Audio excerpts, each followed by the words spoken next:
Saya berpikirnya, ini penutupan paling 2 minggu dan kita akan bisa lakukan yang kemarin lagi kan. Ternyata panjang bro, Pak. Ini Ancol ditutup lagi Pak. Terus kenapa? Nasib kami gimana Pak? Nasib kamu nggak kenapa-napa. Bukan Pak. Apakah nggak mungkin kami akan di PHK? Kita disekolahkan bukan jadi orang kaya, bukan jadi pejabat. Kita disekolahkan untuk menyatakan kebenaran. Dalam perkawanan, jangankan teman benar, teman salah aja kadang kita bela gitu, apalagi benar gitu. Ini kan hukum jalanan. Kita kan kagak bisa mengkhianati yang namanya orang yang kita tahu baik, reputasinya benar, terus diperlakukan semena-mena. Selamat, alhamdulillah kita menang. Dan kita menang, itu ada orang yang menarik tabungannya, yang menjual motornya, yang mengiurkan gajiannya untuk kita kampanye. Jadi tolong, kalimat saya terakhirnya mau ancaman, jangan macem-macem kan berhadapan sama gua gitu. Dia salamin saya, jaga bareng-bareng.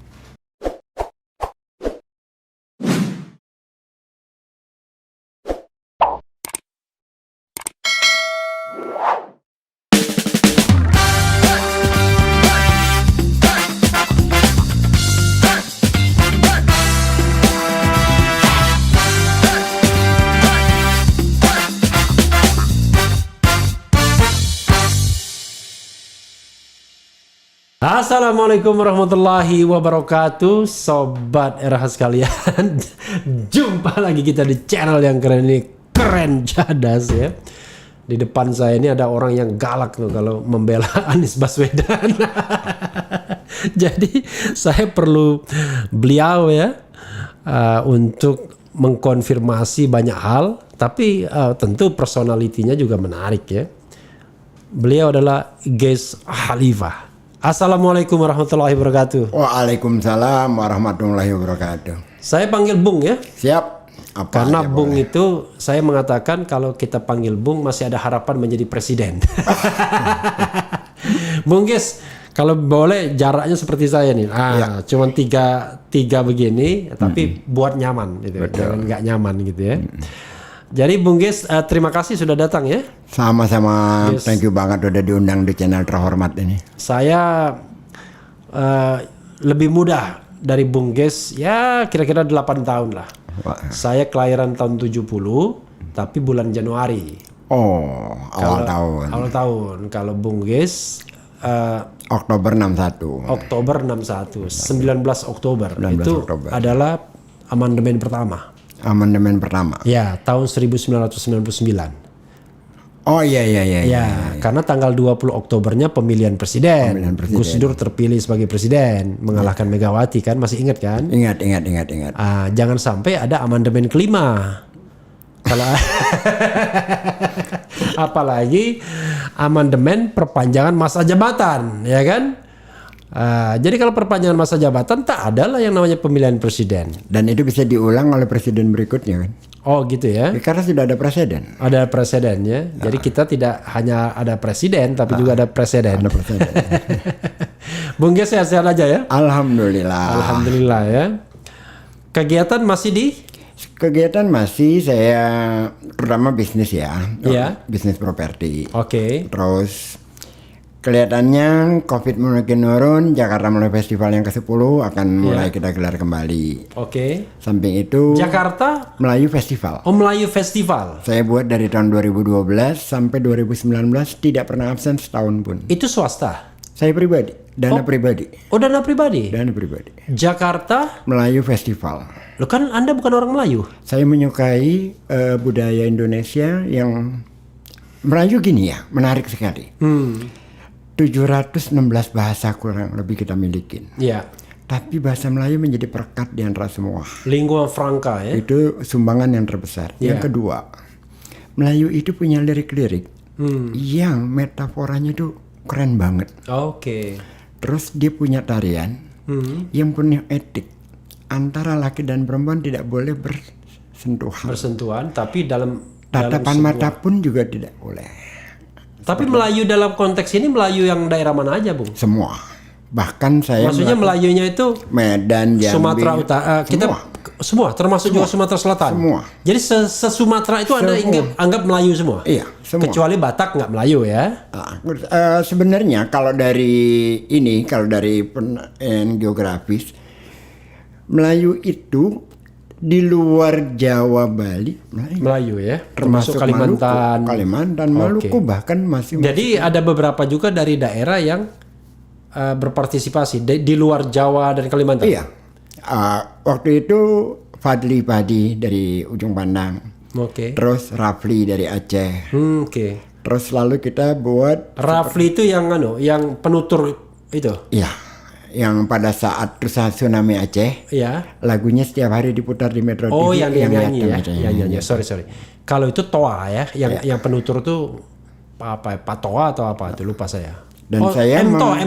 Dan saya mengajak juga bukan hanya para orang-orang yang berada di sebagai artis Melayu, tapi ada reggae saya ajak, ada rock saya ajak. Oke. Kita modifikasi dan itu menjadi warna Jadi baru. festival Melayu ini musik lebih banyak. Musik dan tarian dan musik makanan. dan tarian. Oh, Dan musik, makanan. tarian dan makanan. Makanan. Oke, berarti cocok sama Sandiaga Uno. Sandi datang. Sandi datang. Sandi datang tahun 2018. 18 ya. 2018 Sandi datang. Berapa hari itu? 1 hari. Oh, 1 hari Satu toh. hari aja. Di mana tempatnya?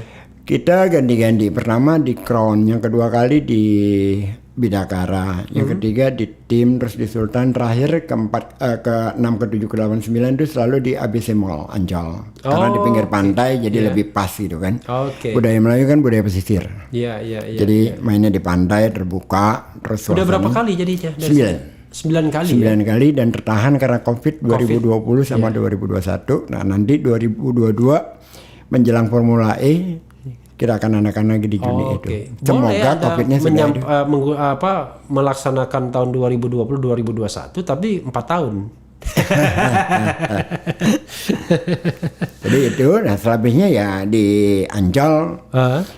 Jadi komisaris Ancol ya sambilan inilah bikin inovasi-inovasi baru. Sejak 2019 Anda Di Ancol. Iya. 2018 pertengahan. Oh, 2018 pertengahan ya. Sekarang 2021. Sekarang 2021. Lumayan lah, karena biasanya kalau di BUMN pusat komisaris itu nggak jelas tuh, kadang-kadang 1 tahun diganti, 2 tahun diganti.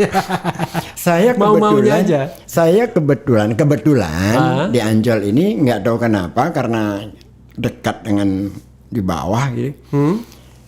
Per hari ini sih baru dapat lagi tulisan sudah ada 22 dari karyawan Ancol yang menulis tentang saya. Oke. Tahu nggak kenapa? Kenapa? Karena di medsos setiap ada masalah tentang Ancol yang diserang saya kan. Iya. Sementara karyawan merasa bahwa yang membela mereka saya. Jadi mereka dengan refleks aja menulis tentang saya untuk menjawab semua hujatan itu. Oke. Jadi, waduh menarik nih. Oke. Anda komisaris utamanya siapa? Komisaris utamanya tadinya Rene Suhardono. Iya. Per kemarin kita ganti dengan Tom Lembong. Oh, Tommy Lembong di sana? Iya, menggantikan itu bekas menteri. Iya, tapi Tom Lembong kan masih enggak lagi ya? Dia di BP apa? Bapak Pam enggak lagi ya? Enggak lagi. Oh, jadi dia setelah dari Gus Dur. SBY. Presiden Indonesia itu namanya Gus Dur. Yang Megawati penggantinya. SBY penggantinya. Jokowi penggantinya. Iya. Jadi setelah dari Jokowi kemarin, Tommy Lembong kan masih di Bapepam. Dibalikin lagi ke Bapepam kalau nggak salah ya. BPKM ya. Oh sorry. Badan Penanaman Modal. Iya kan Bapepam kan. Bapepam itu. Iya kan Badan Penanaman Modal kan. Iya kan. Kemudian setelah itu nggak lagi karena diganti ini. Diganti oleh ini Bahlil. Oh iya. Lalu Bahlil kan jadi menteri kan, Iya, menteri investasi. Menteri Investasi. Oke. Rupanya dekat juga hubungan Tommy Lembong sama Anies. Tidak ada orang yang tidak dekat dengan Anies. Gitu ya. Termasuk musuhnya. Gitu ya. Ya. Saya teman dia sejak kuliah kok nggak bisa dekat. Karena kalau nggak ketemu aja kali, karena secara komunikasinya mungkin ini ya. Tapi Bukan nggak ketemu, susah gitu ya kan? nah, dengan podcast ini kita protes ke dia. Iya. Anies, Coba bayangkan, saya interview Ganjar sudah pernah, Iya, ya kan? Sandiaga Uno 2 kali, 2 kali. ya kan? Anies belum pernah. Anies belum pernah. Nah, besok kita pasangin spanduk di sana. Iya. Padahal dia teman saya sejak kuliah, Kan saya sama-sama Anis satu angkatan kan? Satu angkatan Iya, saya Fakultas Hukum UGM, di ekonomi. dia ekonomi, ya kan?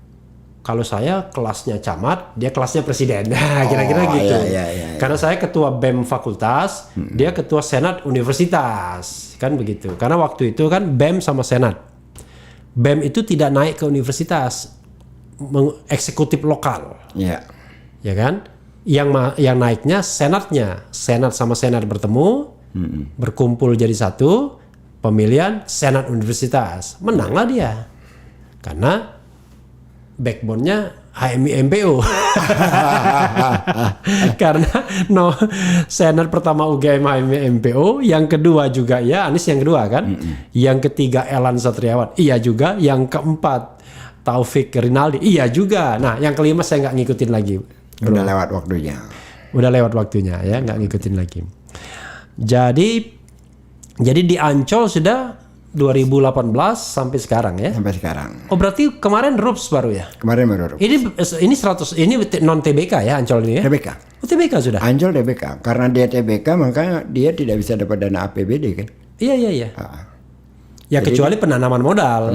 Penanaman modal. Iya. Nah dengan suasana yang seperti ini kita harus kerja 3 kali lebih keras daripada biasanya.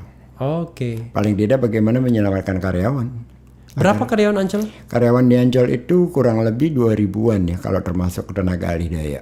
Jadi yang dinamakan Ancol tuh seluruh Ancol itu ya? Seluruh Ancol. Taman Impian Jaya Ancol. Taman Impian Jaya Ancol termasuk SeaWorld, termasuk dunia fantasi. Iya, pokoknya kalau kita masuk sudah. Hotel enggak? Hotel yang Putri Duyung iya. Tapi kalau hotel Horizon enggak. Enggak ya? Horizon tapi enggak. Dia sewa? Enggak juga, sudah mereka punya itu. Oh, sudah mereka punya. Sudah mereka punya. Oke. Jadi itu yang namanya Ancol. Iya. Berapa persen pihak swasta? Tentu yang banyak Ciputra mungkin ya? Bukan. Jadi Pemprov punya saham 72%. 72%. Lantas 78%. Oke. Ciputra 12%. Jaya ya, bukan Ciputra ya. Jaya. Iya. Publik 10. Publik 10. Oke, berarti 7228 ya. 78 78 22 1210. Oke. Dan yang minoritas ini menempatkan komisaris juga? Enggak. Menempatkan. Jadi komisaris berapa? Komisaris ada 5. Oke, yang mayoritas 3. Lalu yang 10 12 11. Enggak, ya ada satu-satu betul. Satu-satu ya. On the paper satu-satu mereka. Tapi yang Ancol pasti ada orangnya sendiri dia jawab. Yang Jaya. Yang Jaya ada orangnya sendiri. Ya kayak Garuda ya. Iya. Oke. Bahkan kalau yang Jaya itu Dirut Jayanya merangkap komisaris Ancol. Oke, Dirut Jayanya komisaris Ancol. Oke. Lebih enak sih kerjanya jadi. Kalau boleh tahu, Bro, berapa ininya? Berapa? Ya saya nggak bisa juga bandingkan dengan tahun-tahun sebelumnya, tapi perlu juga kan publik tahu karena ini juga sudah TBK.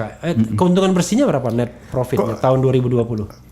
Rugi besar. Rugi berapa? 392 miliar. 392 miliar tahun 2020. Kalau 2019? 2019 kita untung 200 berapa miliar ya?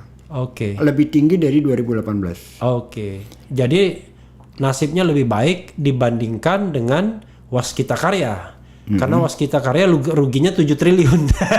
Kalau kita sebenarnya itu kerugian itu bukan karena persoalan manajemen, tapi karena pandemi. Semata-mata karena pandemi. Jadi bayangkan kita ditutup 6 bulan. Ya. Terus ketika dibuka dibatasi. Ketika hari-hari besar harusnya high season buat kita harus tutup. 17 Agustus, Lebaran, Natal, Tahun Baru tutup.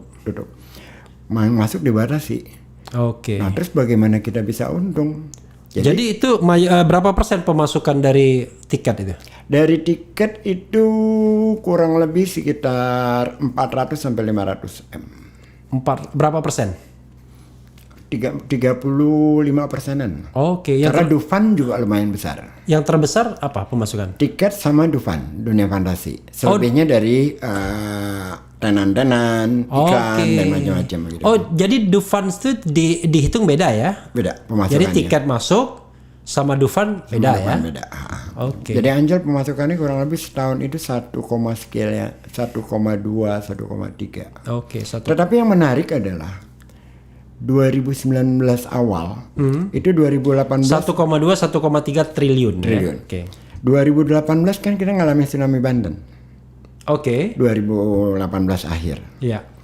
Nah, terus itu efeknya di Januari, Februari, Maret itu drop.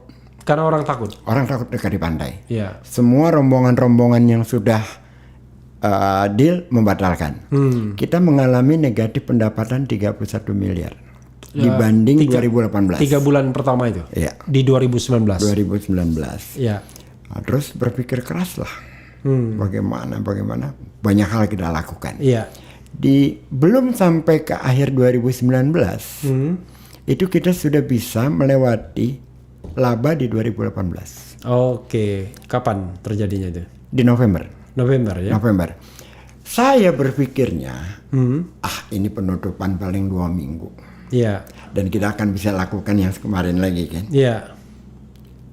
Ternyata panjang bro, Sepanjang tahun ternyata. panjang. Nah terus karyawan kan bingung, Iya. tutup buka. Saya biasa ngontrol kan ada Symphony of the Sea itu lagi diperbaiki waktu itu. Iya. Saya duduk di situ. Ada 2 datang ketemu, Pak, ini Ancol ditutup lagi Pak. Terus kenapa? Nasib kami gimana Pak? Saya katakan, nasib kamu nggak kenapa-napa. Bukan Pak. Apakah nggak mungkin kami akan di PHK? Tapi bro, kalau ngomong jangan makin jauh dan makin pelan suaranya. Iya. Maksud saya Jangan berbisik-bisik. saya ingin Menggambarkan sikon. bagaimana situasi yang mereka hadapi saat itu Iya. kan. Jadi saya katakan, kamu nggak kenapa-napa. Kamu jalan aja seperti biasa. Iya. Nanti kalau ini kita akan tetap. Nggak mungkin kami di PHK Pak. Ancol baru lakukan PHK kalau nyawa kita sudah di sini. Pak, terima kasih banyak Pak. Saya berpikir omongan saya itu standar dan biasa. Iya. Ternyata buat dia tidak. Mau cium tangan. Karena buat dia itu adalah hidupnya. Nah, ini persoalan sering kita melihat. Saya sering kali diskusi itu, sekarang udah nggak ada ya. Yang namanya efisiensi ujungnya selalu kan pemutusan karyawan. Iya.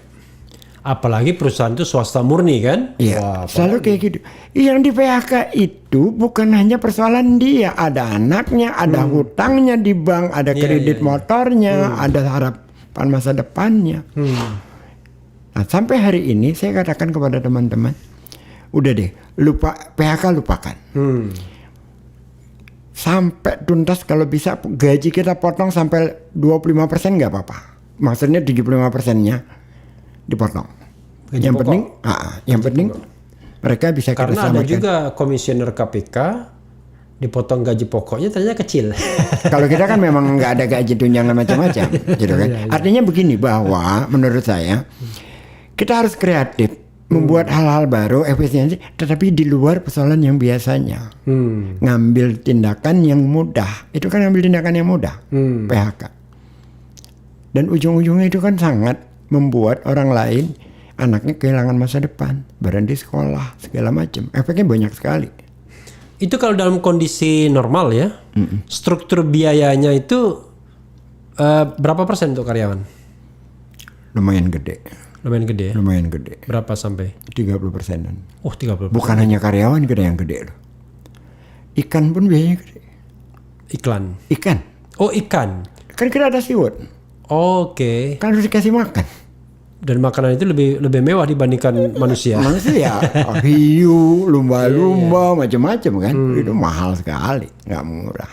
Oke. Jadi kalau sampai hari ini bisa berhasil belum ada PHK, menurut saya luar biasa. 2000 ya? Ya, kira-kira. Nah, tetapi yang karyawan tetapnya nggak sampai. Oke, itu itu keseluruhan. termasuk honorer segala. Nah, kalau yang honorer itu kan kita bukan di PHK, 3 hari berhenti dulu, kita ganti yang lain agar yang lain bisa bergantian hidup. Toh juga nggak ada yang dikerjain kan karena tutup kan. Jadi mereka shift ya kalau yang Iya. honorer itu ya. Iya betul. Tapi pengangkatan berarti sudah nggak ada lagi. Udah nggak ada Boro-boro lagi. kan? Boro-boro. Oke, saya khawatir nanti Jadi iklanin Ancol. iya RH Channel ini mengiklankan Ancol ya kan, walaupun bajunya saya lihat Ancol Taman Impian. Kebetulan tadi. Kebetulan ya. Jadi Bro Guys ya. Ini ada juga isu yang ngeri-ngeri sedap. Formula E. Baru saja kita bahas di TV One tadi barusan. Ya, jadi Bro Guys sebelum datang ke sini itu ke TV One dulu. Tapi lupakan itu. Itu kan kontroversinya sederhananya gini lah. Paling gampangnya adalah maju kena mundur kena. Itu membayangkan tahun 2020 itu nggak ada pandemi. Iya. Ketika kontrak Pertama kali didapatkan. Tahun berapa itu? Tahun 2000, Anies pulang dari Amerika itu. 2019 ya. 2019. Kan rencananya 2020. Iya, makanya kan 2020 kan nggak tahu kalau ada Iya. pandemi kan. Jadi kontrak didapatkan 2019. 2019. Nah, atas kontrak tersebut kan sudah bayar DP kan, down Bayar payment. ya komitmen fee. Komitmen fee ya, bukan down payment, komitmen fee. Komitmen fee. Berapa komitmen fee-nya? Sekitar 300 sekian. 300, Hampir 400. 400 miliar. Iya, hampir. Oke. Lalu sekarang akan dilaksanakan Formula E tahun 2022. 2022. Juni. Bulan apa? Juni. Ulang Oke. tahun Jakarta. Anies akan step down, selesai masa jabatannya Oktober kan? Iya. Itu pilihan antara dilanjutkan sama di stop itu, kenapa akhirnya pilihannya lanjut aja? Ya karena melihat COVID-nya kan semakin landai. Negara-negara lain membuat turnamen sepak bola. Ya. Terus Singapura bikin Formula One kemarin tetap jalan. Jadi ya harapannya itu akan bisa tetap berlangsung. Itu satu hal. Yang kedua, kalaupun COVID-nya mudah-mudahan tidak terjadi lagi Iya, kenaikan, kan bisa dengan cara lain itu tetap berlangsung tapi dengan penonton yang tidak banyak. Tetapi orang bisa menonton kan lewat virtual, lewat segala macam sekarang ini. Itu nanti rencananya di jalan raya. Di jalan raya. Di jalan raya Sudirman Tamrin begini. Awalnya pertama kali rencananya di Monas. Di Monas. Di Monas. Jadi Maksudnya muter-muter di Monas itu aja. muter-muter dari Monas, Iya. jadi kan ada keluar dari Merdeka Iya. Timur itu masuk Iya. ke sebagian Monas, terus Iya. keluar lagi sebagian ya muter di situ Akhirnya lah. Belum tahu. Belum tahu nanti. Cuma menjadi lucu tadi juga ditanya juga. Monas itu cagar budaya gitu kan. Saya balik nanya, yang cagar budaya yang mana? Karena Monas dulu tempat balapan motor gua. Iya. Monas dulu tempat beli donat. Jakarta Fair kan di situ. Mau nonton di mana? Monas. Nama bioskopnya Presiden Theater. Main bowling di mana? Di Monas. Nama itunya Jakarta Bowling. Terus ada bioskop lagi Prince Theater. Ke diskotik paling rame di Airquick di Monas. Ada juga Angkrit ya di Monas juga. Oh, itu yang Bro sebutkan tuh nggak ada yang hafal saya. Ya artinya Tapi gini. saya tahu dulu di dalam Monas tuh ada penjual bakso yang saya tahu. Iya, artinya bahwa Monas itu adalah tempat beraktivitas warga Jakarta. Tapi kalau Jakarta Fair saya tahu dulu Iya, tempat Jakarta destinasi Fair wisata itu. awalnya Jakarta Fair di tempat yang sekarang, kemudian dipindahkan ke Monas. Enggak. Jakarta Fair kan pernah di Monas. Pertamanya di Monas. Oh, pertamanya malah di Monas. Monas pindah ke Kemayoran. Oke. Oh, dari Monas pindah ke Kemayoran. Pindah ke Kemayoran. Oke. Lah terus seputaran Monas itu dikatakan sekarang cagar budaya, tidak boleh ada seperti balapan Formula E. Yang cagar budaya yang mana? Kalau Monasnya cagar budaya, iya, tapi kalau seputaran situ, Apalagi jalan rayanya ya. apalagi jalan rayanya, saya pulang sekolah Berarti membangun infrastruktur baru enggak ya? bangun baru tapi yang mudah dilepas, khusus untuk hot mic-nya dia itu kan khusus. Oke. Bangun baru tetap. Jadi pembangunan mulai kapan? Mudah kalau itu sih, infrastrukturnya 3 bulanan selesai. Oke. Kan cuma bikin jalan aja. Oke. Memberikan semacam aspal khusus buat Formula E, buat balapan. Tetapi apakah masih tetap Sebenarnya di situ? tujuannya apa, Bung ya? Formula E ini sebelum dan sesudah COVID. Sebelumnya apa? Kalau sebelumnya itu pertama pariwisata ya.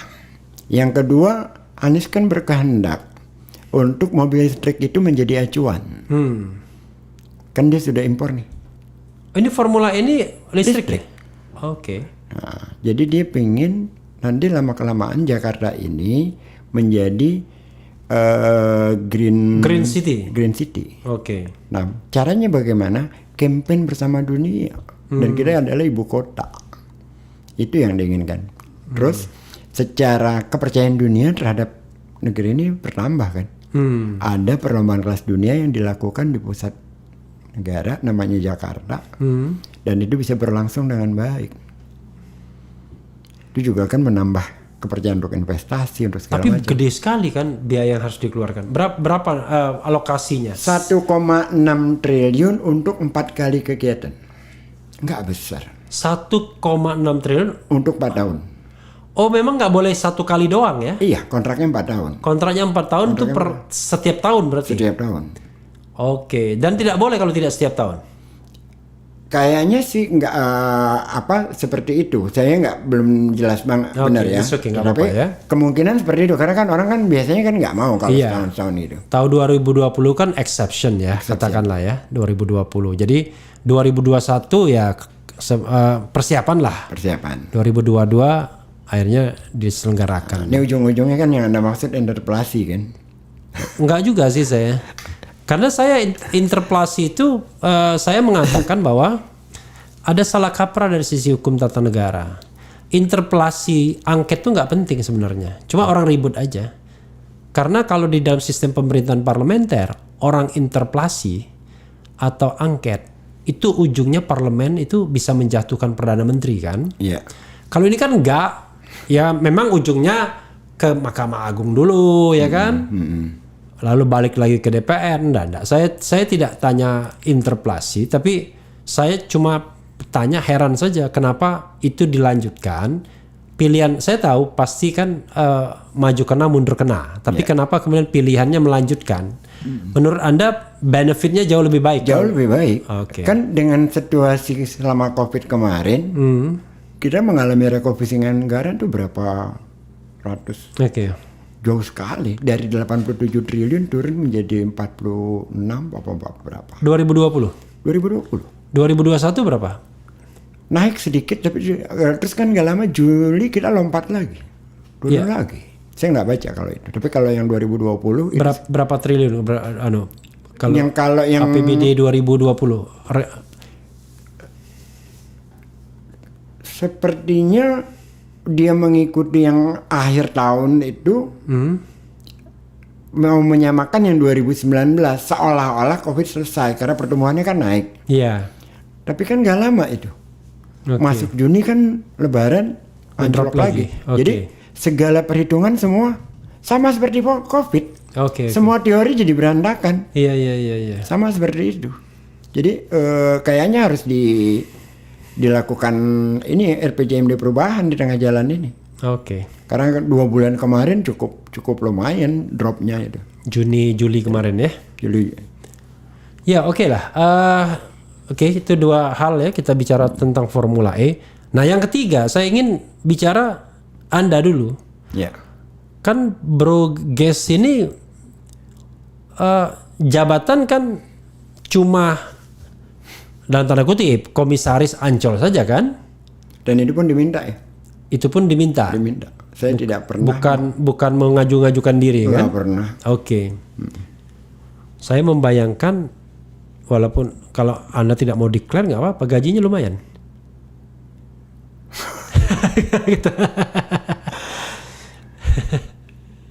Nggak etis aja untuk mengatakannya. Tapi kalau untuk besaran sangat amat tidak cukup.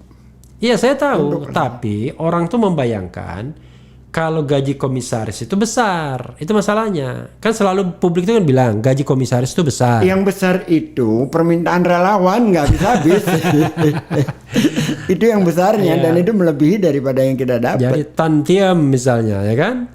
Dia bilang wah ini pasti dengan tantiemnya lumayan. Padahal saya kan tahu skill, ya kan? Jadi skillnya segini saya paham. Ya kan? Karena saya pernah juga jadi komut BUMN. Iya. Tapi kan untuk kepentingan publik biar tahu bahwa tidak semua gaji komisaris itu pasti besar. Dan apalagi zaman rugi begini. Nggak tahu ya kalau misalnya RUPS Anda tetap membagikan tantium. Nggak ada. Nggak ada, apalagi nggak ada tantium. Dan potong gaji. Potong gaji ya Potong kan? potong Jadi gaji. jangan membayangkan bahwa seolah-olah pasti besar enak. Yang enak itu komisaris bank enak, komisaris Telkom enak, komisaris Pertamina nah enak gitu. Tapi kalau komisaris Jaya Ancol, itu saya tahu lah skalanya. Bahkan membuat kita menjadi serba salah. Misalkan, saya kan tetap punya bisnis di luar. Iya, Yang jauh sebelumnya sudah saya jalanin. iya. Terus kalau ada kesempatan yang ada kaitannya dekat-dekat pemerintah, kita jauhi. Ya karena takut konflik of interest Iya, kan. kita jauhi itu. Walaupun orang yang mau mencari rente malah mendekat biasanya mendekat, kan. Oke. Nah, kenapa saya bertanya begitu ya? Anda ini kok galak banget tuh kalau Anies dikritik tuh. Enggak juga. Jadi reaksinya kenceng banget tuh kalau di TV. Enggak juga ya. Hah? Enggak juga. Sebenarnya kalau kritiknya itu substansial, Iya. saya tambahin datanya. Gitu ya? Contoh, Ya, pipanisasi air bersih kan nggak jalan. ya, Saya udah bawel kan di BUMD-nya, di ininya sumber daya airnya dan macam-macam. Kepada Aniesnya juga. Jadi begitu ada yang kritik, ini bahannya lah, sekalian ledakin. oke. Jadi banyak hal yang saya lebih suka Anies dikritik, tetapi yang substansial. Oke. Nah, kalau kritiknya misalkan, waktu itu awal-awal becak boleh masuk lagi Jakarta, kan nggak masuk akal. Terus yang ngomong DPRD, mau nggak mau kan saya harus jawab. Iya, Anda ini buzzer apa anggota DPRD? Gua kan milih lu mewakili gua. Kotak lu cuma setengah.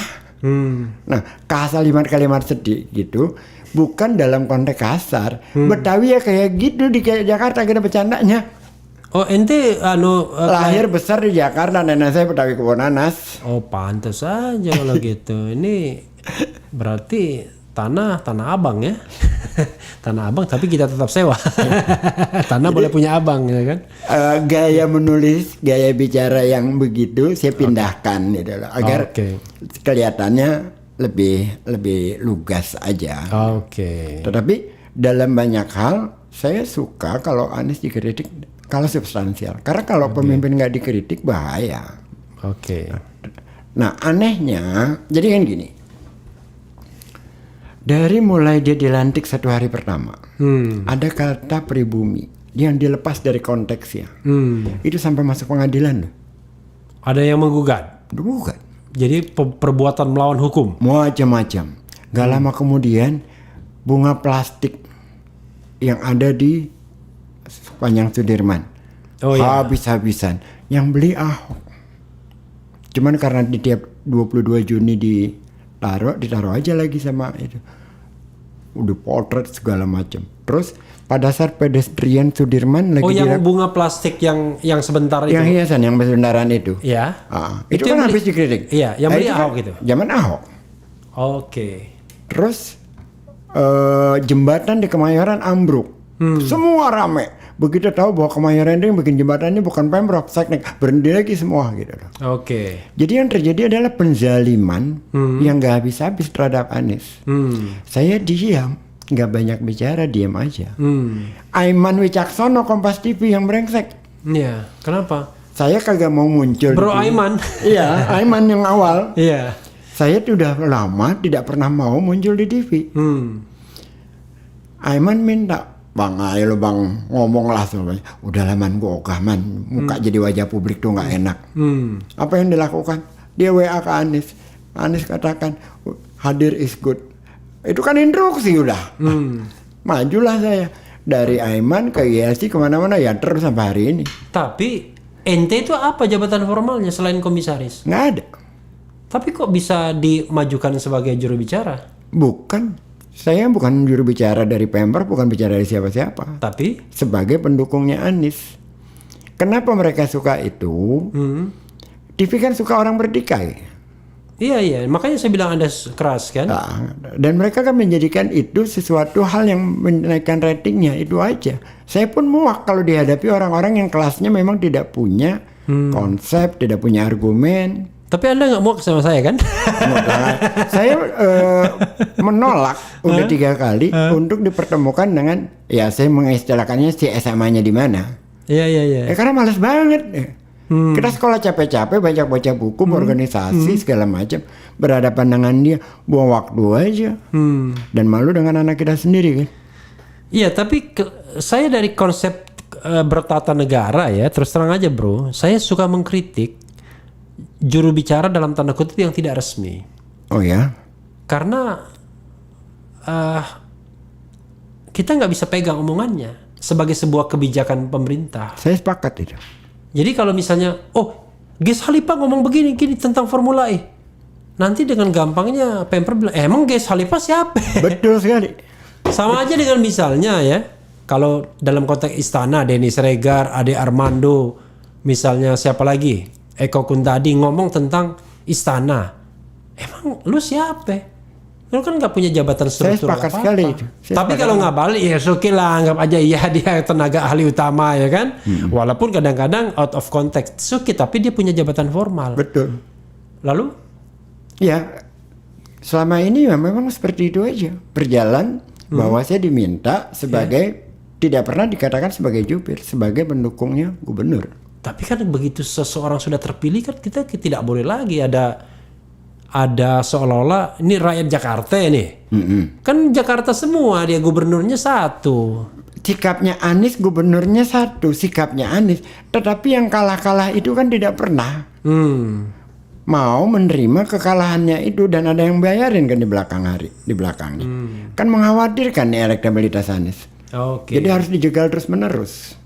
Jadi kan harus ada. Jadi Anda orang merasa terpanggil? Kalau merasa terpanggil enggak ya? Enggak ya? Enggak. Tapi saya tidak merasa terpanggil oleh konteksnya Anies. Oke. Saya dari awal melawan mereka dari mulai 2009 apa 2010. Sama aja kok orangnya. Pembela LGBT. Jadi ini permusuhan lama, bukan permusuhan baru gitu loh. kalau konteksnya 2009-2010 itu apa? LGBT. Oke. Ketika rame soal itu, Ya. Ade Armando ngomong macam-macam, membela lah, saya bikin tulisan melawan dia. Saya katakan bahwa ini nggak sehat, orang ini sakit, bukan harus dibela cara hidupnya.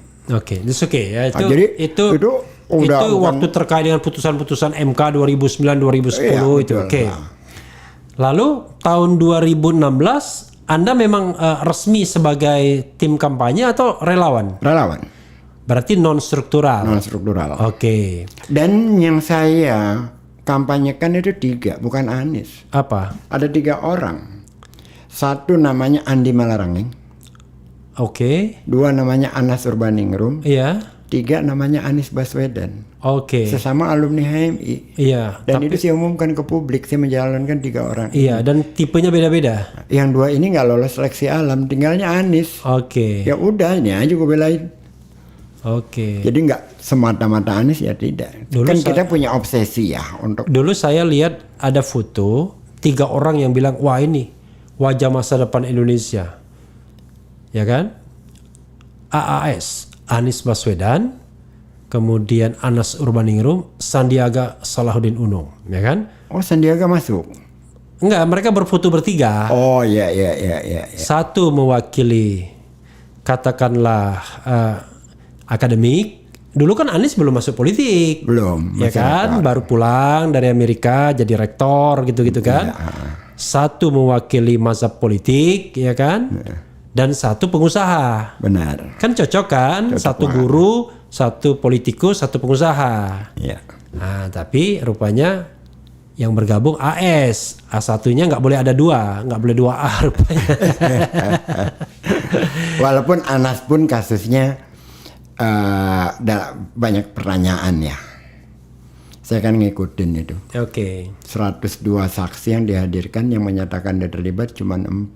Nazarudin, istrinya, adiknya 98 menolak. Oke. itu ya lebih mending daripada cuman satu. Karena kata konon saya datang lawyer kemarin ya, Ahmad Yani, dia punya klien ya, seorang jenderal, saya nggak sebutkan namanya. Cuma satu orang katanya yang mengatakan dia terima suap.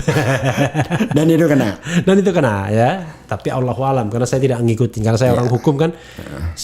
Makanya saya bilang saya perlu underlining, yang ngomong adalah pengacaranya. Ya. Oke, tapi saya sendiri tidak tahu faktanya. Tapi begini, Bung, Anda berharap Anies nyalon presiden? Kalau harapan ada ya, tapi kalau untuk bawa dia, saya yakin enggak. Kenapa? Kalau yakin dia bakal nyalon enggak juga. Ada syarat-syarat fundamental yang tidak dia penuhi. Nah, itu soal lain. Ya. Kan saya tanya subjektivitas Anda. Kan harus realistis. Menaruh harapan itu harus realistis. Makanya. Jadi supaya kita nggak kecewa, jalan aja lah. Oh, jalan aja lah ya. Jalan aja lah. Karena kalau kita menaruh harapan terlalu besar, Ya. di sistem politik yang seperti sekarang yang Anda kritik itu, Ya. akhirnya terus kita sakit sendiri loh. Oke. Apa kekhawatiran Anda? Hanya 2 calon kan, dengan pola 20% itu. Oke. Berapa susahnya sih mereka membeli partai? Oke. Kan nggak ribet. Apalagi sudah gabung 7 partai di 7 istana. partai. Jadi Di mana partai non istana nggak nyampe 20%. nggak nyampe 20%. Jadi 82% sudah masuk kolam ya kan? Kira-kira. Dan Tapi Anda merasakan nggak itu dalam rangka menghadang Anies Baswedan? Dari awal. Oh, dari awal ya? Dari awal. Gitu. Kan semua menteri seringkali bicara itu, apa yang dikerjakan, apa yang dikatakan kan berbeda. Bansos double, dikritik Anies. Padahal bansosnya itu seminggu setelah dari pemerintah pusat ngasih, DKI ngasih. Nah, kalau bansos kan dimakan, nggak habis. Iya. Nggak, bukan pasti habis. Nah, terus itu dikemukakan, itu satu. Yang kedua, Anies mengumumkan PSBB, menarik rem darurat. Tidak ada kalimat PSBB total. Tahu-tahu ada menteri, saya nggak ngerti di ahli ekonominya bagaimana, menyatakan bahwa negara dirugikan 300 triliun di bursa saham. Itu Erlangga yang ngomong kan? Anda yang nyebut, saya nggak. Kalau nggak salah kan iya. Karena di koran ada kan. Nah, terus logikanya gimana? Putarannya cuma 6-7 triliun sehari. Iya. Tiba-tiba bisa. Terus disalahkan Anies. Itu sering banget kayak gitu. Jadi saya melihatnya, oh, pola kerjanya kayak gini ya. Untuk dapat kredit poin dari Pak Presiden, salah satunya adalah mengkritisi Anies. Oke. Tapi saya bisa jelaskan dari konsep tata negara kalau orang kritik Jokowi karena dia presiden, primus inter pares ya. Memang mengkritik Anies itu memang jadi aneh. Makanya saya bilang sebenarnya bodohnya sendiri pendukung presiden. Kenapa? Dengan dia mengkritik Anies begitu, dia mensejajarkan Anies dengan presiden jadinya. Dari head to headnya. Padahal saya bilang harusnya yang mengkritik Anies itu warga Jakarta. Karena dia yang merasakan kan. Jadi kalau Refli Harun mengkritik Anies boleh. Karena Refli Harun warga Jakarta. Ya kan? Tinggal di Kebon Jeruk. Betul. Lah kalau ada Armando tinggalnya di Bogor, ngomong pipa air di Jakarta rusak 100. Dicek datanya oleh PUPR loh, bukan kementerian. Yang rusak cuma 2, nggak sampai 100. Oh, kagak tahu dia kalau dia lokasi dia di mana. Lokasinya di Bogor, kerjanya di Depok. Padahal jalanan di Cibinong lebih parah daripada. Dari tadi ada Armando terus. Ya karena ini dia kan paling ini kan. Paling. Kalau Denny Siregar tinggal di mana? Saya nggak hitung itu orang. Oh enggak, ya, tapi kan tetap aja. Saya tidak hitung. Saya selalu pakai konsep ketatanegaraan ya. Kalau presiden wilayah kerjanya seluruh Indonesia. Kalau Ade Armando karena dulu bekas aktivis sama-sama ya, saya kenal. Saya tahu dia. Kalau Denny Siregar saya nggak tahu siapa dia. Dia tidak punya rekam jejak. Nah, jadi untuk apa saya bicarakan orang yang saya tidak hitung? Si juga sering mengkritik Anies tuh. Kalau nggak mengkritik Anies rasanya nggak apa ya? Ada kurang dalam hidup barangkali. Rian Ernest, ya kan? Siapa? Rian Ernest. Yang mana tuh? Rian Ernest itu yang anak muda. Yang gelapin KTP di Batam. Oh, kagak ngerti saya itu kalau kasusnya itu. Nggak, sorry Rian, nggak ikut-ikut kalau yang gitu ya. Tapi kan sekarang direkrut oleh pemerintahan Presiden Jokowi. Kalau nggak salah dia sebagai staf stafnya Dini ya, staf khusus presiden di bidang hukum. Oh ya. Kan Dini kalau nggak salah ya kan. Tapi kalau saya lihat ini kalau apa-apa Anies gitu. Ya biarin aja ya. Biarin aja ya. Biarin aja. Tetapi ketika bertemu kebetulan di talk show Bang Karni, dia bicara tentang transparansi, reklamasi Ancol. Nah, reklamasi Ancol itu terbuka sekali sebab dari tahun 2008 karena Jakarta 2007 kan tenggelam 2/3. Ada proyek JEDI. Nah, oleh Anies proyek itu kan berjalan terus, tetapi kan tidak ada pergubnya. Proyek apa JEDI. JEDI apa? JEDI itu jadi dari Bank Dunia membantu untuk mengatasi banjir Jakarta. 13 sungai dikeruk, dipindahkan hasil kerukannya ditaruh di Ancol. Kalau nggak mau ditaruh di mana? I see. Oke. Tapi itu nggak ada pergubnya. Oleh Anies dibuat pergub, diramekan. Anies menolak reklamasi yang sana, tapi kenapa yang Ancol malah diberikan pergub? Padahal supaya tidak liar ini. Oke. Karena kan kalau nggak kan nggak bisa jalan nih proyek untuk pengelolaan banjir. Dia bicara tentang transparansi. Saya katakan ini sangat transparan. Karena kalau nggak transparan, ada yang ditangkap tuh. Siapa?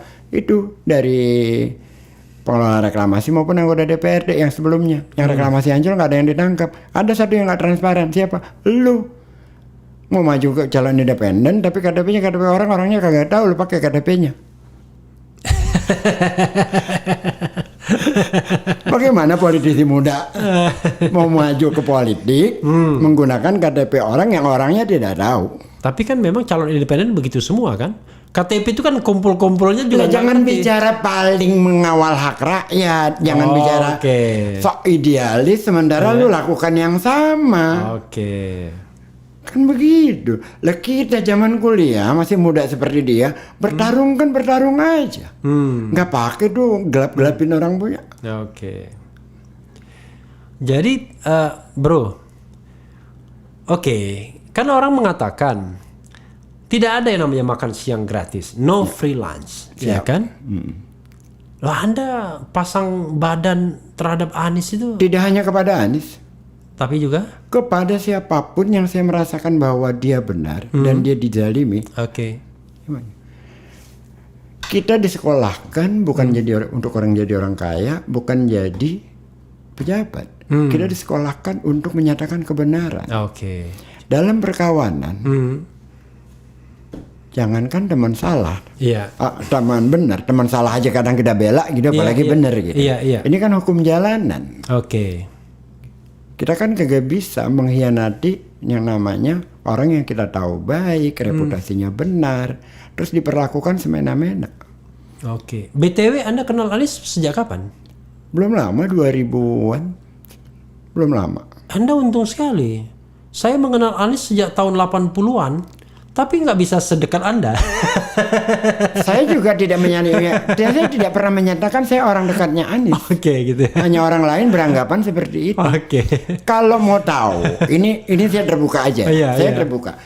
Satu-satunya orang di dunia yang boleh menyatakan saya siap, orangnya siapa? Hanya satu. Sopo? Faisal Motik. Kita panggilnya Bang Ical. Ya tahu, itu orang Palembang juga itu. Orang Palembang. Satu-satunya orang yang boleh menyatakan dia orang gua. Guys lo kemari sekarang gua datang. Hanya Faisal Motik, tidak ada yang lain. Maksudnya Faisal Motik mengatakan apa? Mengatakan nelpon saya sekarang nih. Guys lo ke rumah gua sekarang. Saya datang. Karena ada utang sejarah ya. Iya.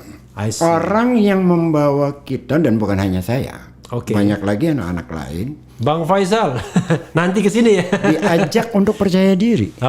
Bukan diberikan dana macam-macam ya, tidak. Dia orang yang hatinya tuh murah. Nah, memang benar dia orang Palembang. Sehat dia masih ya? Sehat, alhamdulillah sekarang ya. Jadi dengan terbuka sekarang. Di Jalan Cirebon saya pernah ke rumahnya. Di Jalan Banyumas nomor 2. Banyumas, sekarang sudah pindah ke Kemang. Sekarang pindah ke Kemang. Jadi satu-satunya orang di luar keluarga saya yang punya hak menyatakan itu. Untuk perintah-perintah adalah untuk mengatakan Ges Khalifah adalah orang gua adalah Faisal Motik, tidak ada yang lain.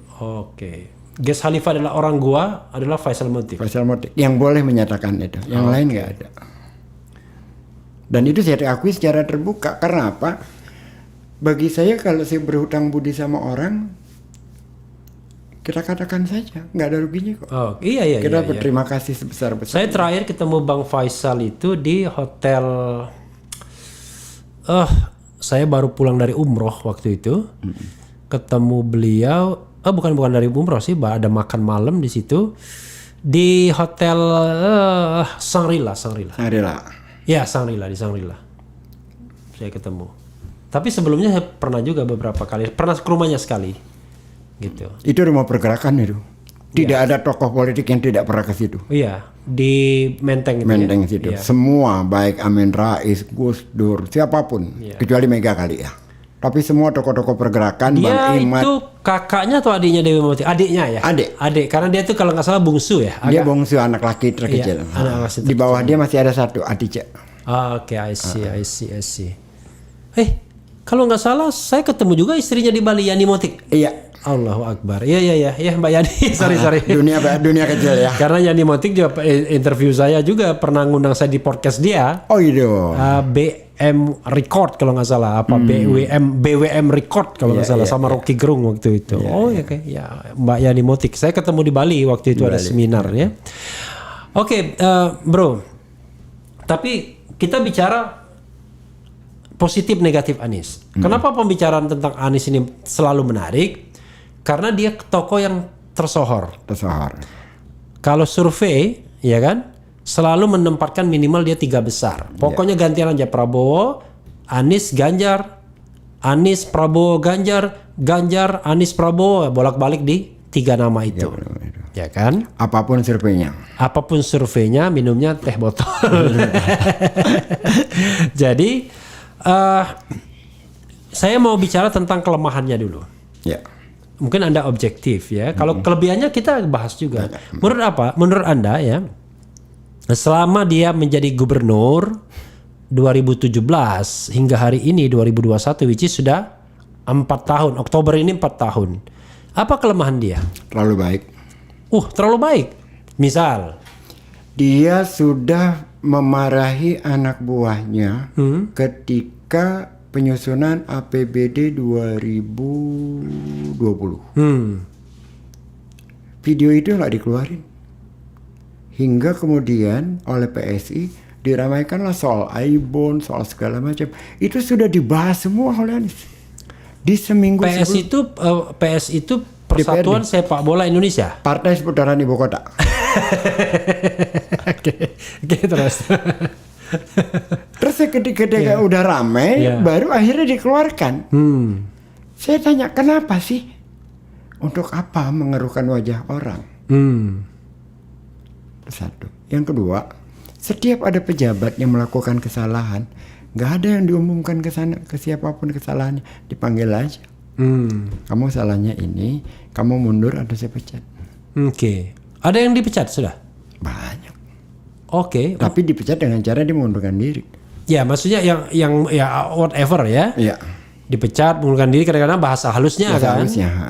Banyak. Oke. Berapa?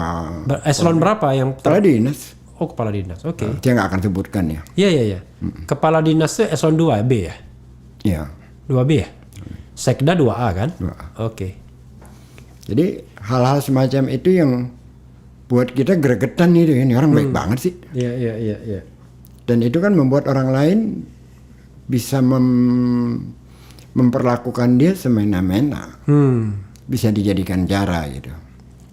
Kalau in a positive way ya kan, Anda kan mengatakannya kan dalam bahasa yang positif.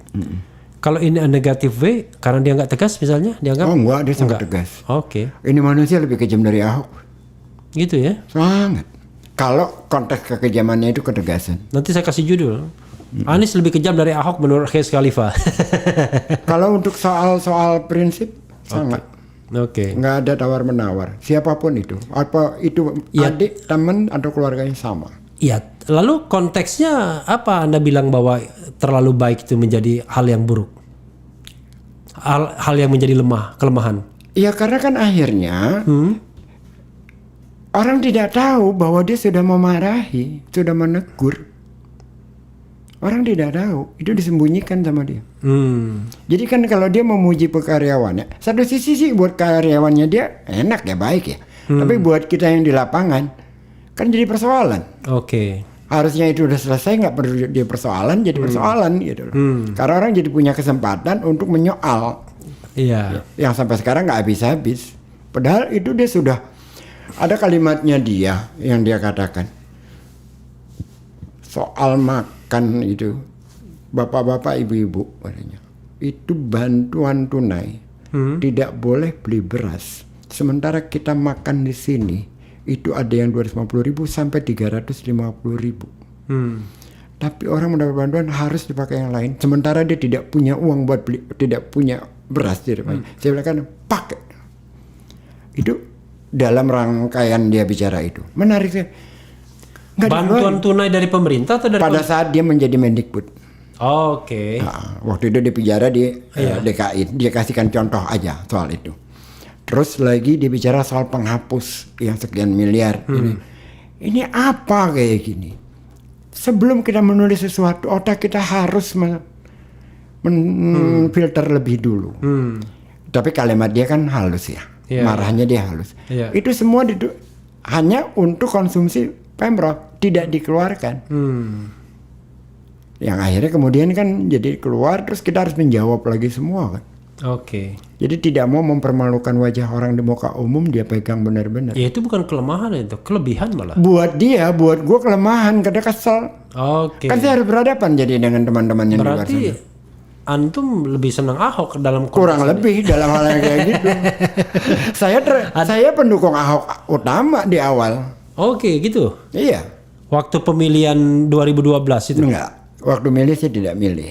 Oke. Jadi saya mendukung dia, keberanian dia melawan partai, keberanian dia melawan kemapanan. Saya marah karena dia ditolak sebagai wakil gubernur, nggak boleh jadi gubernur. Itu hak konstitusional, nggak bisa dirubah apapun agamanya. Oh, Anda waktu itu mendukung? Sangat. Oke. Dimusuhi dari kalangan yang Kanan. dimusuhi. Iya, oke. Sangat. Diajaklah kita kemana-mana sama teman-teman itu, ceramahlah saya bagaimana kita pentingnya mendukung Ahok. Iya. Tetapi semakin hari saya perhatikan video-video yang tersebar, ucapan-ucapannya. Pertama saya kaget ketika dia ngomong di Monas kepada guru-guru. Kalau kamu nggak bisa ngajar, saya ganti kamu dengan monyet. Oke. Orang sakit nih. Mulai saya agak ngobrol dulu sama Hasan Nasbi, Sirus Network itu kan teman dia dekat banget itu. Oke. Dan teman-teman saya kan Tapi Sirusnya yang bukan Andrinov. bukan Hasan. Kan Sirus kan ada dua. Ada kan? dua. Oke. Sirus Hasan Asbi ya. Ya, jadi saya berkomunikasi. Ini orang gimana sih? Nggak bang, gini. Oh gitu, dapat penjelasan. Oke. Agak dekat bro. Terus mulai lagi. Lebih baik gue bakar 2.000 orang buat nyelamatin 10 juta. Ketika kok soal demo. Iya. Saya kirim tuh ke teman-teman yang dekat sama mereka. Kasih tahu nih orang kan demo kan biasa. Dah. Ketiga kalinya kaki 5 di Pasar Rebo digusur, besoknya Lebaran. Saya kirim tolong disampaikan ke Ahok. Besok orang mau Lebaran, kasih kesempatan mereka dagang, mereka mau beli ketupat. Saya mulai curiga terus. Puncaknya adalah terakhir. Al-Maidah. Enggak. Bukan. Jauh sebelum itu. Seorang perempuan mau mencairkan KJP-nya datang ke balai kota. KJP itu kartu Jakarta Kartu Pintar. Jakarta Pintar. Oke. Dia tanya, Pak kok ini nggak bisa saya cairkan? Harusnya kan dikasih penjelasan. Iya. Apa jawaban Ahok? Ibu maling. Yang dulu ribut itu ya? Di halaman balai kota. Di halaman balai kota. Saya langsung mengambil. Konteksnya kenapa dia bilang? Karena si perempuan itu mau mencairkan menjadi uang. Padahal itu KJP itu hanya untuk keperluan sekolah. Oke. Saya bilang ini orang nggak punya otak ya. Rakyatnya sendiri dicaci maki depan kamera kayak gitu. Itu kan warganya. Nggak mungkin kalau dia mau maling dia datang ke balai kota, pakai logika aja. Oke. Lo kan pemimpin. Mungkin dia pikir wah ini bisa dicairkan gitu-gitu ya. Menurut saya ini orang tidak sehat sudah. Di samping teman-temannya yang kampanyein dia juga kurang ajar. Lebih baik kafir tapi tidak koruptor daripada muslim tapi koruptor. orang Islam yang kagak ikut-ikutan salahnya di mana kalau generalisasi? Kan kita ngadepin pilkada biasa aja. 2004 kita ngadepin Pokok sama Adang Doro Jatun. 2009 Foke sama Pokok sama siapa ya?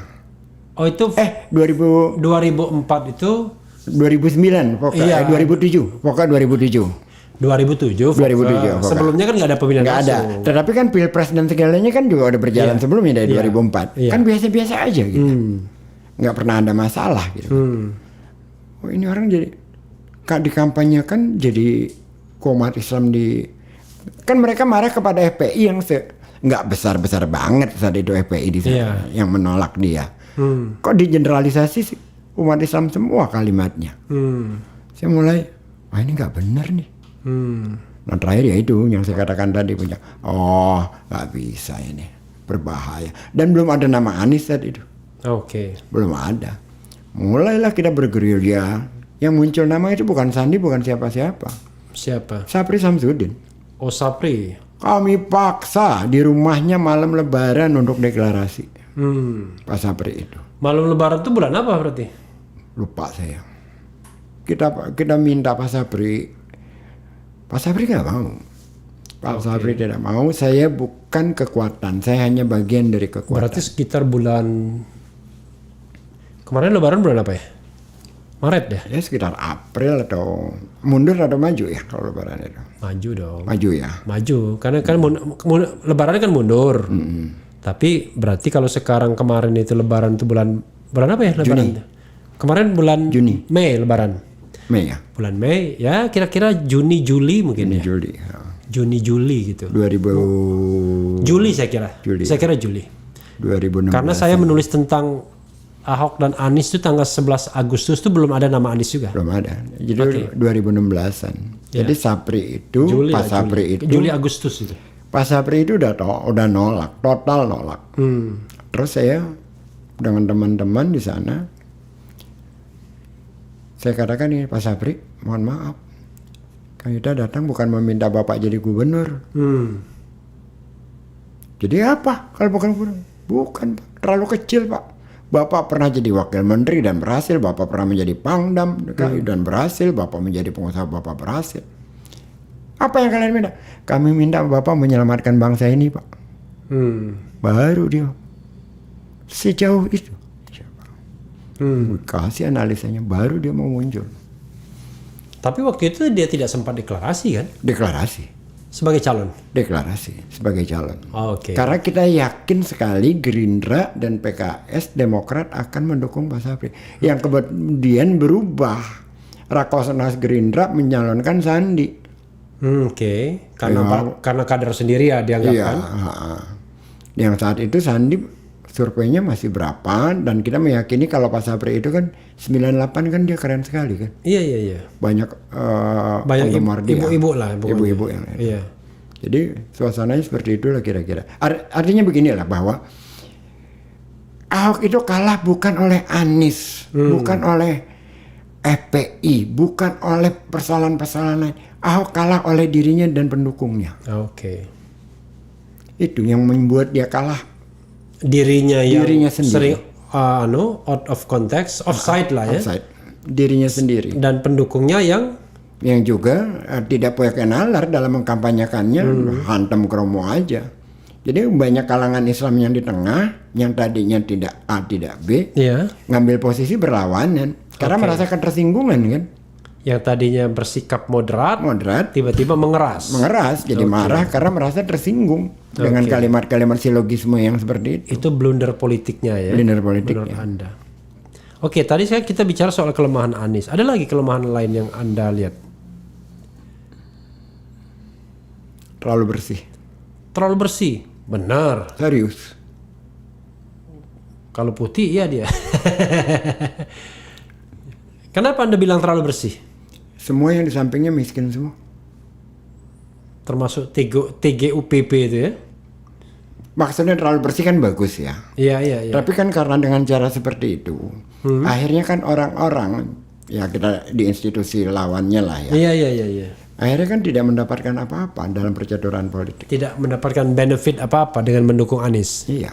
Beda sama yang satunya ya mungkin. Saya nggak tahu yang satunya. Yang satunya itu maksudnya di provinsi di ibu kota negara Korea Selatan atau apa. Gini ya, saya kasih contoh satu hal ya. Ini yang menarik. Ini saya ceritakan berulang-ulang. Tingkat keberhasilan Anies itu banyak. Tapi kan pendukungnya dikit. Beda dengan Ahok kan. Yang dikerjakan sedikit, pendukungnya banyak. Terus ada teman, ini teman-teman yang dianggap dekat dengan Anies nih. Iya. Ngobrol bareng 5-6 orang waktu itu. Butuh dananya berapa? Kurang lebih 170 juta per bulan. Terus udah jalanin, nggak ada dananya bang. Kagak ada. Saya nanya, ada nggak sih di luar kita yang lebih dekat pada Anies di luar kita? Nggak ada bang, ini aja. Segini nyari duit 170 juta kagak dapet, padahal lo ngelola duit 87 triliun dana DKI, kita kagak bisa. Ngeblok nih. Sejauh itu gitu loh. Tingkat keparahannya. Jadi memang benar-benar tidak ada yang diberikan kesempatan untuk main. Ya karena kalau main itu kan mau sedikit mau gede kan sama aja. Dosanya sama, resikonya sama. Gitu. Kalau main gede sekalian malah bisa bayar. Jadi kalau secara etik bernegara pemimpin benar dia. Tapi kalau dalam konteks politik Indonesia yang ini yang yang relawannya masih cari makan berat. Jadi bukan tidak baik sebenarnya, sangat baik. Tapi dalam konteks situasi politik seperti ini menjadi kelemahannya dia. Kan yang Anda tanyakan kan kelemahannya dia kan? Iya, makanya pesan saya adalah kalau mau jadi relawan, dua kemungkinan saja. Carilah relawan yang bisa memberikan kesejahteraan. Kedua, Anda sudah selesai dengan hidup Anda. Jadi ketika Anda jadi relawan benar-benar rela. benar banget itu. Iya. Benar banget itu. Ada lagi kelemahannya menurut Anda? Ya kalau manusiawi banyak ya. Tapi ada hal-hal yang sifatnya personal, nggak perlu saya sebut.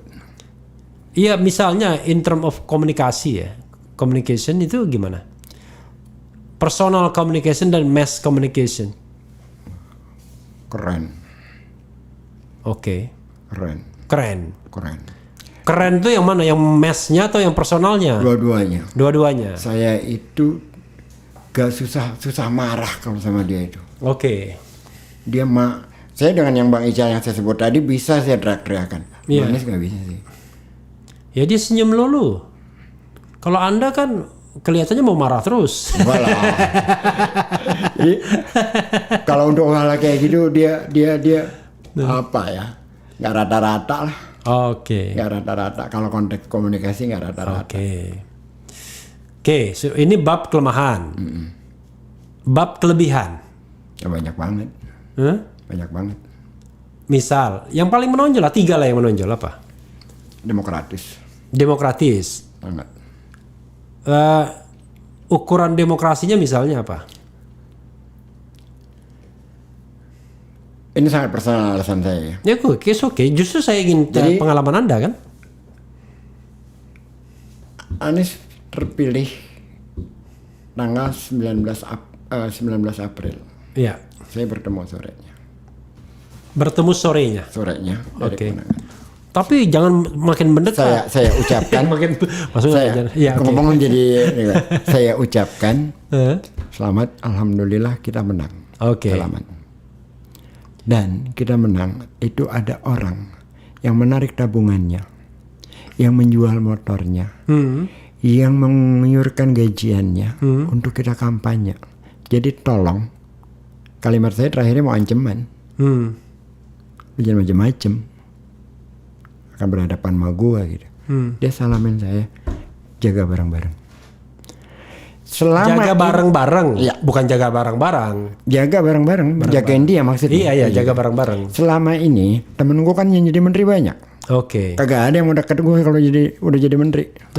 Kan mulut kita jahil. Iya.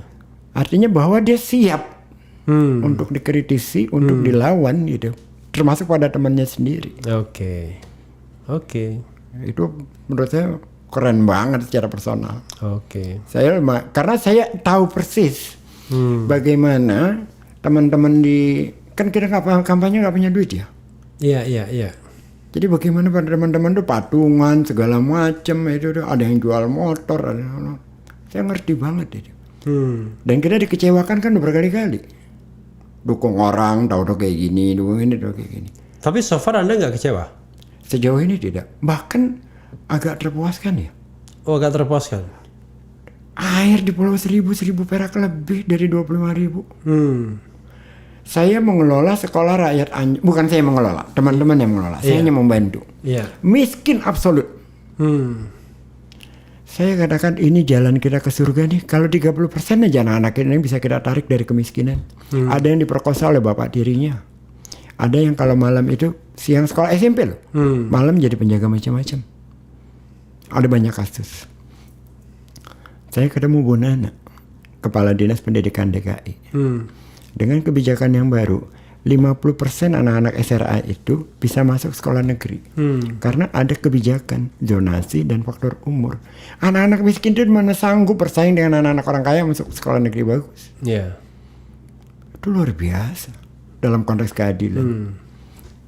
Dan itu dia lawan semua. Oke. Karena kelas menengah itu siapapun tidak ingin anaknya terkalahkan. Iya. Tapi dengan kebijakan itu dia kan memberi kesetaraan. Di Jakarta ini kan cuma ada 11 sekolah di masa lalu secara persepsi. Hanya sekolah favorit. SMA 1, SMA 2, SMA 3, SMA 4, SMA 5 di Sumber Batu, 6, 7, 8, 9, belum jadi gabungnya 10, 11. Nah, yang lain itu nggak dianggap. Jadi kalau ada perempuan ketemu cowok, lu sekolah lu mana? SMA berapa? Oh, yang angkanya banyak ya. Atau sekolah Katolik. Oke. Tarakanita gitu. Tarakanita, Kanisius, yang gitu-gitu. Oke. Jadi tapi bukan dalam konteks mutu ya. Iya. Ini dalam Keren. Gitu. Iya. Di Jakarta itu seperti itu. Kemudian kepada mutu, semakin hari sekolah-sekolah itu semakin berjarak dari kalangan masyarakat miskin karena kan mereka pakai rankingnya ketat. Iya. Nah dengan ranking itu yang masyarakat miskin nggak dapat kesempatan. Tapi biayanya setiap sekolah semua sama, nggak ada yang beda. Nah dengan kebijakan ini tidak ada lagi sekarang. Nanti akan rasakan 5-10 tahun. Saya langsung, wah kok hormat ini. Sekarang kan tidak ada lagi kelas-kelas begitu kan? Nggak ada lagi. Kalau dulu kan ada mereka semacam badan hukum mandiri dulu kan, pendidikan itu. Sekarang nggak. Nanti akan semua sama semua dan ini akan dirasakan mungkin 5-10 tahun yang akan datang. Ya mestinya zonasasi ya, zonanisasi. Zonanisasi. Jadi kalau misalnya sini ya sekolahnya di depan sana. Dan dia melawan pendukungnya sendiri. Oke. Yang ngamuk itu kan pendukungnya sendiri banyak banget. Soalnya anak saya ada sekolah depan sini kan bagus kan, yang depan pom bensin Jalan Panjang. Tapi pilihnya Kebayoran Baru. Yang penting lokasinya Kebayoran Baru, nggak mau dia Jalan Panjang Kebonjeruk. Padahal bagi kita ya sama aja. Sama aja sekolah di mana kan sama aja. Oke lah ya. Oke, apalagi menurut Anda kelebihannya? Tadi kan personal ya. Apalagi? Dia berani ngambil keputusan dan dia bertanggungjawabkan. Misalnya yang paling krusial apa? Felix Xiao diundang, bukan dia yang ngambil keputusan, menanggung resiko apa yang dilakukan anak buahnya. Ya, anak buahnya. Yang banyak sih ya, tapi yang saya ingat yang waktu itu Felix Xiao diundang di balai kota. Dia katakan sudah diundang, sudah jalanin. Ketika lagi rame-ramenya isu tentang HTI. Dan dia ambil tanggung jawab itu. Dia berani. Tidak dia marahin. Ya karena kan Anies kan persepsinya juga kanan kan. Tetapi kan pada saat itu kan dia pengen persepsinya terhadap dia itu tidak seperti apa yang dikatakan. Yang ngomong Anies kanan itu nggak kenal Anies. Saya kenal. Enggak, maksudnya orang-orang yang ngomong di luar sana. Iya. Anies ditaruh di kanan, nggak kenal Anies gitu. Kalau orang yang kenal Anies secara jelas, nggak mungkin ya orang ada di kanan banget, nggak mungkin. Nggak mungkin kanan luar. Ya, nggak mungkin. Sama aja seperti Prabowo nggak mungkin di kanan. Iya, nggak mungkin gitu. Tiba-tiba jadi kanan selama Pilpres ya. Allahu Akbar. Ya. Nah, itu yang membuat kita menjadi sangat tidak menarik terhadap Pilpres itu kan. Satu lagi ya. Saya kemarin ketemu penduduk Kampung Bayam JIS itu Jakarta International Stadium itu. saya datang ke Huntara itu, nggak diurusin katanya sama Pemprov DKI. Siapa bilang? Buktinya mereka belum ada hunian penggantinya.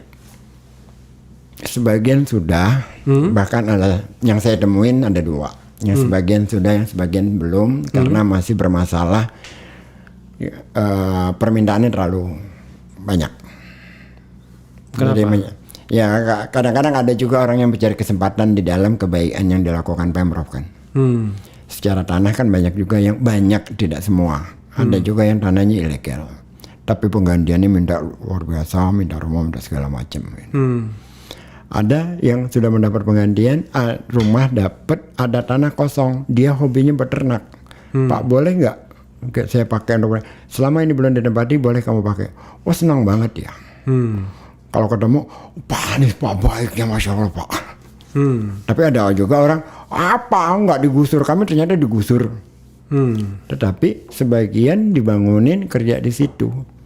Jadi belum seluruhnya diselesaikan, belum. Sebagian sudah diselesaikan oleh Jakpro. Saya sudah wawancara Jakpro. Saya cek juga ke Kampung Bayam.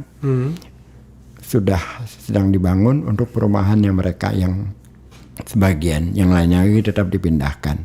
Ada juga yang masih belum puas karena minta harganya terlalu berlebihan. Memang nggak gampang sih urusan nanti gitu. saya sampaikan. Soalnya kemarin kebetulan saya lagi main ke sana. Bahkan orangnya itu besok mau ke sini, mohon maaf nih, hanya ngambil bekas-bekas WC saya. Dan saya ganti kloset gitu-gitu. Waktu saya bilang, loh, kalau cuma yang bekas begitu saya ada banyak tuh, ada 4 unit. Oh ya, oke, kita ambil. Oh, sampai begitunya. Ya memang, karena memang hunian sementara kan, Huntara kan mereka itu. Jadi memang ya nggak mungkin juga memuaskan semua orang. Iya. Saya paham lah problemnya Jakpro ngelola itu. Iya. Nggak usah jauh-jauh ya. Jangankan itu. Asongan di Ancol aja ribetnya minta ampun. Kita mau kasih gerobak, kita rapiin agar Asongan itu menjadi destinasi wisata seperti di Phuket. Iya. Phuket kan Asongannya jadi destinasi. Iya. Susah loh diatur. Mereka cari keuntungan yang dekat. Kartunya dikasih ke orang, dia pinjemin ke orang segala macam. Kan nggak bisa kita atur, jadi karena orangnya ganti-ganti melulu. Kalau kita bertindak keras, lapor ke gubernur. Gubernur bilang, Jakarta untuk semua. Perhatikanlah orang-orang miskin itu. Ya lu yang di atas kagak tahu, kita yang di bawah pegal ngadepin kayak gini. Hal kayak gitulah. Saya harus berpikir soal harapan kan. Anda kalau misalnya boleh memilih, ya kan, tanpa mempertimbangkan presidensial threshold dan lain sebagainya, Anda pasti firm dong memilih Anies, ya. Kalau misalnya Anda mau memilih Anies, menurut Anda siapa pasangan yang paling cocok sama Anies? Saya nggak berani bicara itu. Nggak berani. Saya tidak mewakili siapapun.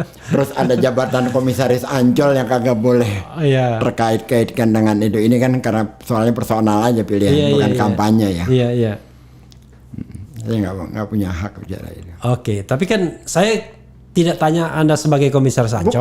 Bukan. Tapi saya tanya sebagai aktivis. Sebagai aktivis, tetapi kan apa yang saya katakan seolah-olah dikesankan itulah pilihan Anies. And that's okay. Enggak. Saya bicara mengenai soal Anda sebagai aktivis dan saya kaitkan dengan demokrasi. Iya.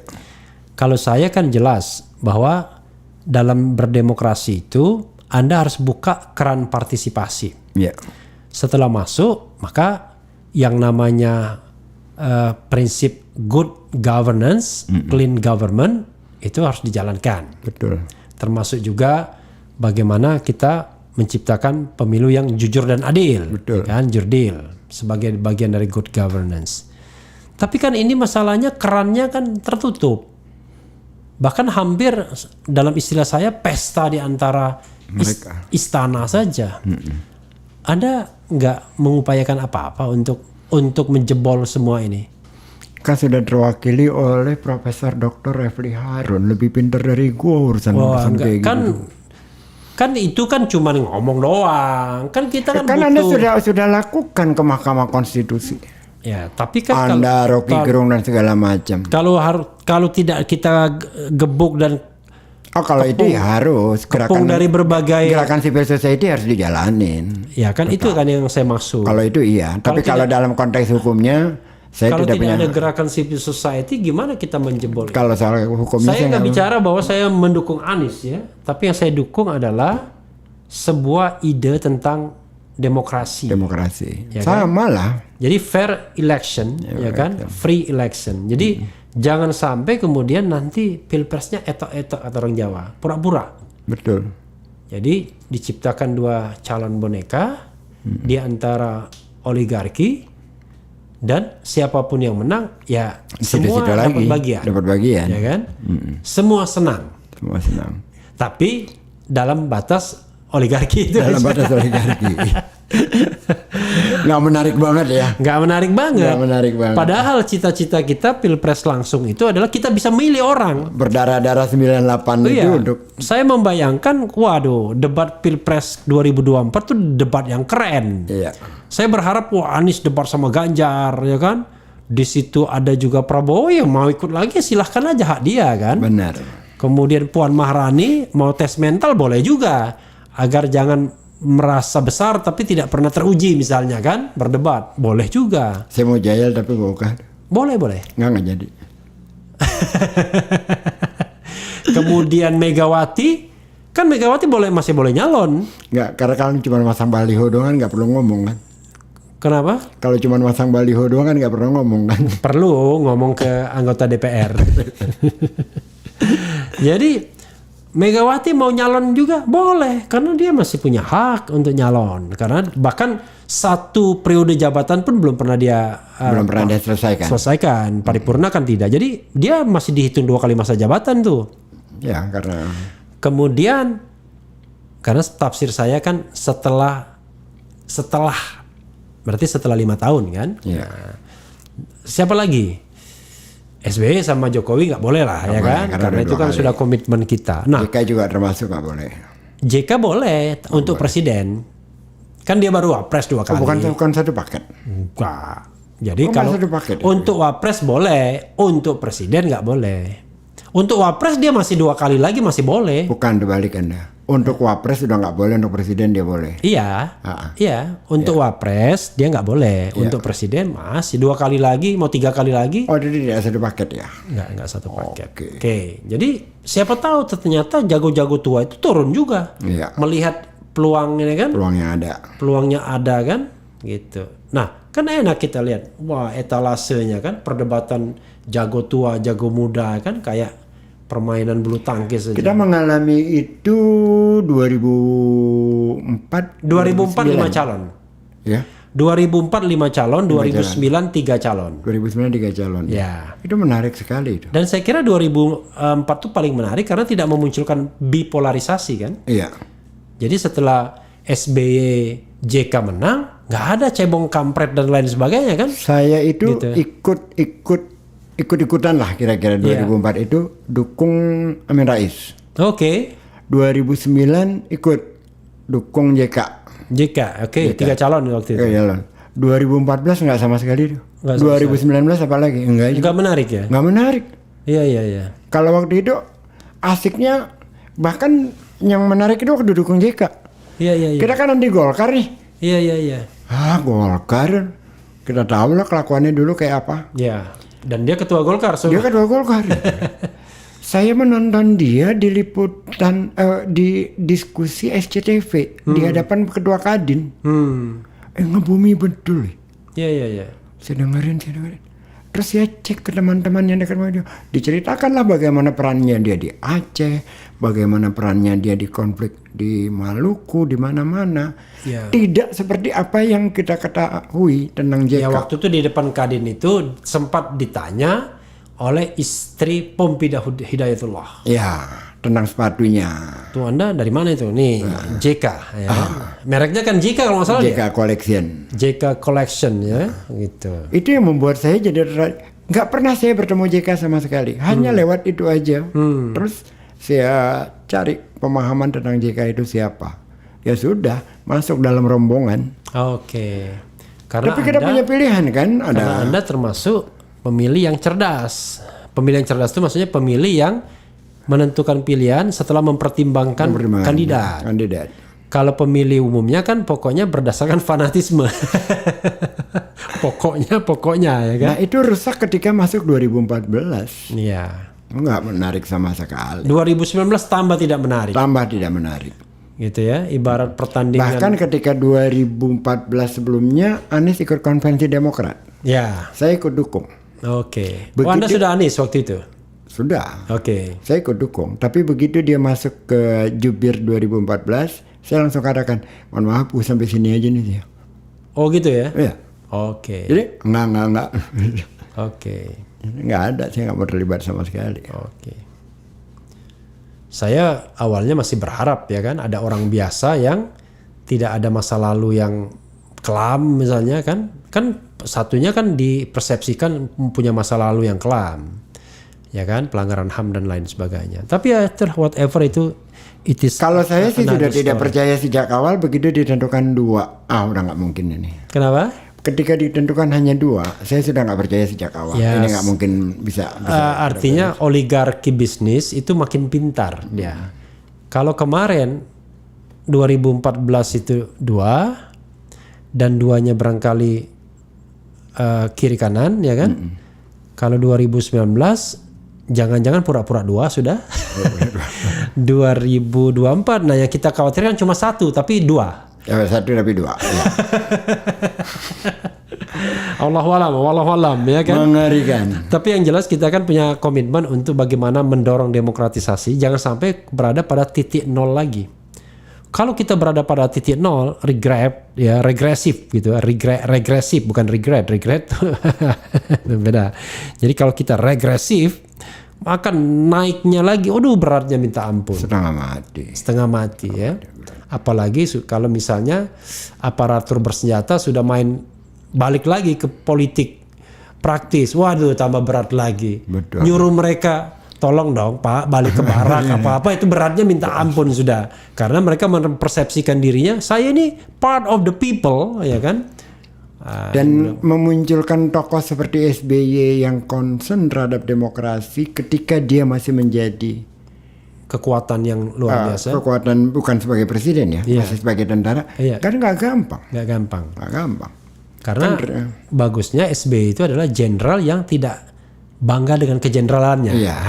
Karena jenderalnya kehormatan soalnya. Makanya kalau dalam tanda tangan yang tidak boleh hilang tuh Dr. Haji Susilo Bambang Yudhoyono. Jenderal Purnawiran boleh hilang. Padahal walaupun dalam surat nggak boleh ada gelar. That's another story ya. Tidak ada manusia yang sempurna, ibu-ibu dan bapak-bapak sekalian. Bro Ges Khalifah, ada satu pertanyaan kecil terakhir. Yep. Antum nih marganya apa? Khalifah. Oh Khalifah itu marga? Marga.